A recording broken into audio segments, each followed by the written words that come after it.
Eto na mga kababayan, ha? Kanina ho mga kababayan na natuklasan natin. Oo. Hindi ko alam kung na-content na to ng iba.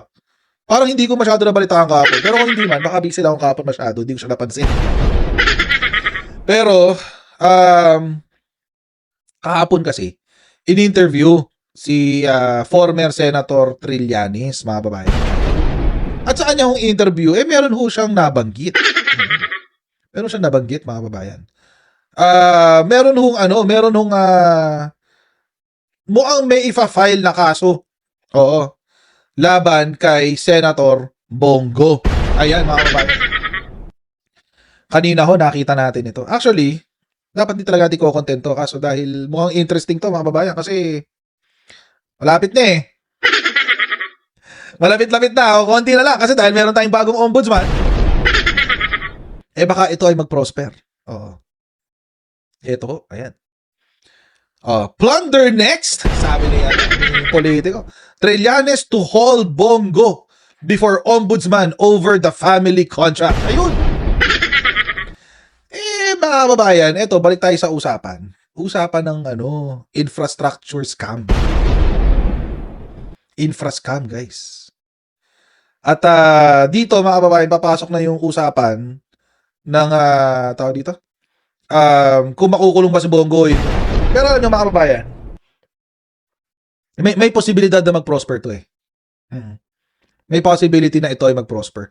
Lalo na, mga kababayan, kung magkakaroon ng koneksyon yung isang bagay na natuklasan ng DOJ.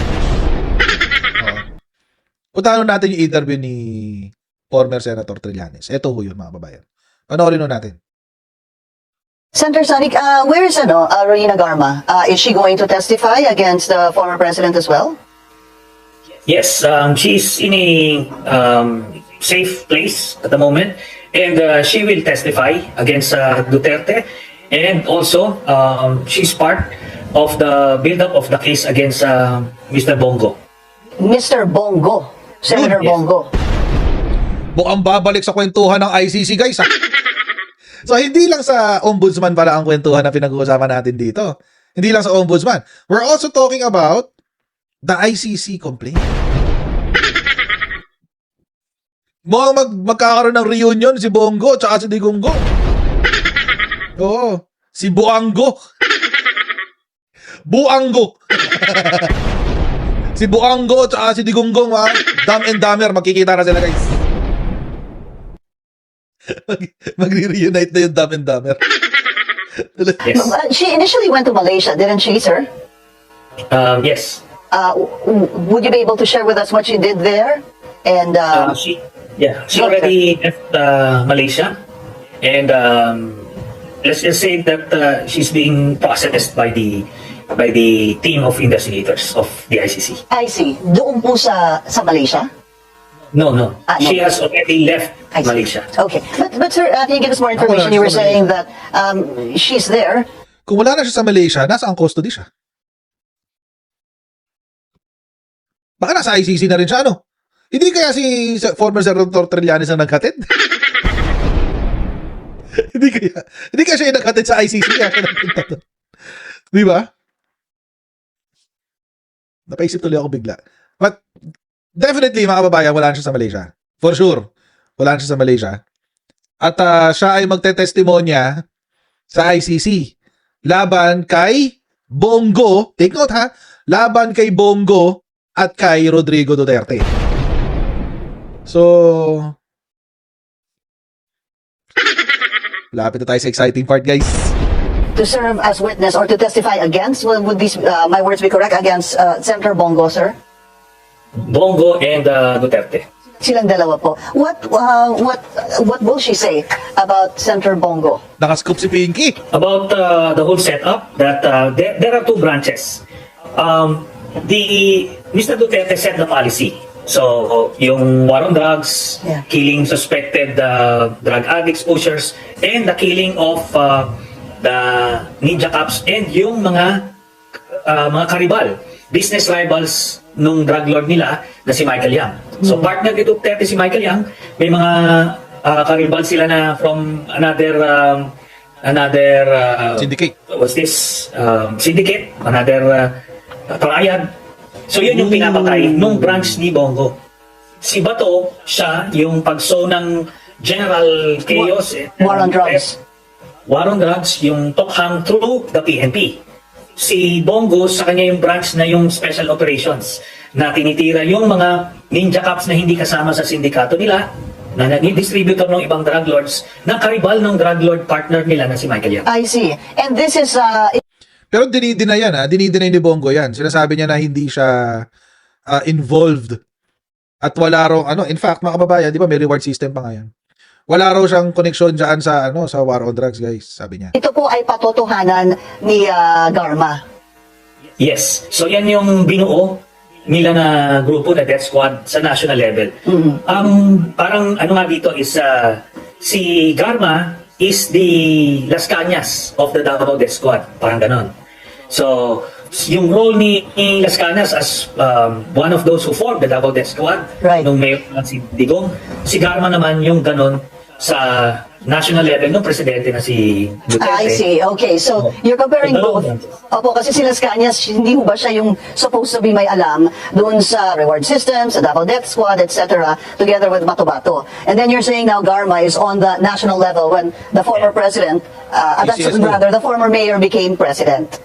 Yes. Kasi si Las Cañas, doon sila nung mayor pa lang si Duterte. Kasi dating enlisted man lang kasi si Las Cañas, si Garma, anong nagpresidente na si Duterte, kumaga ni-level up nila lahat ini-scale up nila yung buong operations na they needed officers to do this job. So, andyan na si Garma, nirecommend niya si Leonardo, and nag-set up sila nung Death Squad. So, ganun din. May rewards din ito. Dito naman sa kabilang branch, si structure. So, ito na yung mga quota system na may rewards din. Okay. So, ganun yun. Senator Ombudsman, Senator Boying Mamaya na yan. So, tulad na ng binanggit ko kanina, mga kababayan, si Senator Bongo, dinideny yung involvement na dyan. Una, wala raw siyang involvement sa war on drugs. So, iniiwan mo na si Rodrigo Duterte sa ere. Iwanan na sa ere kasi arrest na yung isa. Sabi niya. Sabi, I have no participation whatsoever directly or indirectly in the operational requirements of the war on drugs. Sabi niya. Oo. Tapos again, let me be very clear, walang kinalaman ng aking opisina sa operasyon at organisasyon ng kapulisan, hindi rin ako mismo humahawak ng pera ng opisina ng Pangulo dahil hindi yan parte ng tungkulin ko noon, sabi niya. However, I want to clarify that there was no reward system being implemented before in exchange for anyone's life. Okay. Sabi ni Buanggo, wala rong reward system. Mga kababayan, alam nyo naman, dati ko pa naman na pinapakita ito. Pakita ko na lang ulit. So, for the sake ng mga bagong salta dito sa ating channel. Oo. So, ang sitwasyon dito ay Bongo versus Bongo. Bongo versus Bongo, guys. Okay, panoorin natin to. Wala pong reward system na sinasabi nila ngayon. Masyado pong baseless accusation po ito.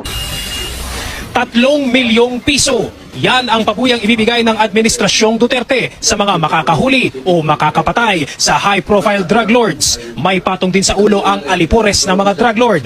Kahit mga lagat ng batas na sangkot sa droga, wala rin daw ligtas. Sabi ko ilagay kita dyan, pero kung sa isang kondisyon, na kung may ahente ka, you have an agent na nakakalat into drugs, and it comes to a fight, I want you to kill him personally. Ayun, I want you to do the killing. No. Kasi sa iyo ko ibigay yung 3 million. I'm not saying that you kill them, but the order is Shoot to kill. dead or alive. Nabanggitin po niya, nandyan po rin po yung reward na kanyang sinabi noon. 1 million po sa mga ninja cops patay. Pag buhay, kalahating milyon lang po. Pag lumaban, 2 million. Baka nakalimutan lang ni Senator Bongo na may interview siya noong 2019. Kakaupo lang niyang senador nito, September 2019. Kakaupo lang niyang senador niya, no? Baka lang naman nakakalimutan niya. Oo. Baka lang naman. Ulitin nga natin. Baka lang. kalahating milyon lang po. Pag lumaban, 2 milyon. Additional niya, nandiyan I'm not saying that you kill them, but the order is Shoot to kill. dead or alive. nabanggit rin po niya, nandiyan po rin po yung reward na kanyang sinabi noon. Oh, yan. 1 million po sa mga ninja cops. Patay. Pag Huli. buhay, kalahating milyon lang po. Yun. Pag lumaban, 2 milyon. Additional Yun. motivation on their part yan. Kasi tatanggap sila ng pera na galing sa drugs. Ang police hindi naman yung bounty hunter na talagang hindi Additional naman motivation yan, lang naman daw, guys. yan, yung hitman na gun for hire. Hindi naman. I-neutralize mo yung drug lord through legal means. Kaya sabi, dead or alive. Kung lumaban, mas maganda yung patay siya. Yun. Eh di kunyari na lang ng laban.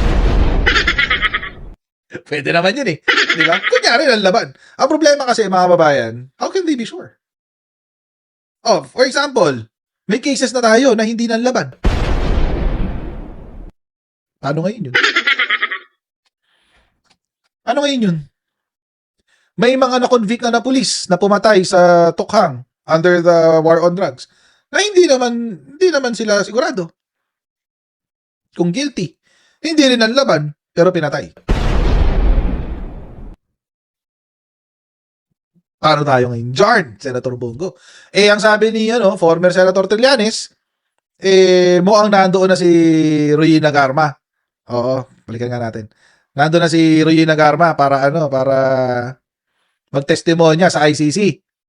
Dahil nga dun sa sa pagkaka-involve ni Bagman daw siya eh. Bagman daw si Bongo eh. 'Di ba? So, tingnan natin. Ito po ay patotohanan ni Garma. Yes. So yan yung binuo nilang grupo na Death Squad sa national level. Parang ano nga dito is si Garma is the Las Cañas of the Davao Death Squad. Parang ganon. So, yung role ni Las Cañas as one of those who formed the Davao Death Squad, Right. nung mayor lang si Digong, si Garma naman yung ganon sa national level ng presidente na si Duterte. I see. Okay. So, you're comparing both. Opo, kasi si Las Cañas, hindi ba siya yung supposed to be may alam doon sa reward system, sa Davao Death Squad, etc., together with Matobato. And then you're saying now Garma is on the national level when the former president, the former mayor became president. Yun. Yes. Kasi si Las Cañas, doon sila nung mayor pa lang si Duterte. Kasi dating enlisted man lang kasi si Las Cañas, si Garma, anong nagpresidente na si Duterte, kumaga ni-level up nila lahat ini-scale up nila yung buong operations na they needed officers to do this job. So, andyan na si Garma, nirecommend na si Leonardo, and nag-set up sila nung Death Squad. So, ganun din, may rewards din ito. Dito naman sa kabilang branch, si structure. So, ito na yung mga quota system na may rewards din. Okay. So, ganun yun. Senator Ombudsman, By the way, mga kababayan, kung nakalimutan nyo lang, una hong inisplok sa atin yan ni former Senator Trillanes.